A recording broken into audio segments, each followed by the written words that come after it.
Hey everyone, welcome back to our channel. One to step on today's video, I'm going to show you how to download a Canva as a PDF. It's very quick and easy, so let's get started. First, you have to open the Canva app on your phone. If you don't have the app yet, you can get it from Apple App Store or the Google Play Store.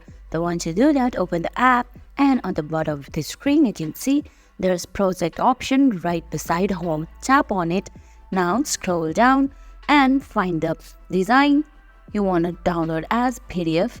Tap on the three-dot menu right above it and you can see there's download button. Tap on it and now from the drop-down menu, tap on PDF standard and tap on download. And guys, that's it. That's how you download a Canva in the PDF form. I hope you found this video helpful. If you did, please give it a thumbs up, leave a comment, subscribe to our channel and hit that bell icon. See you in the next video. Thanks for watching.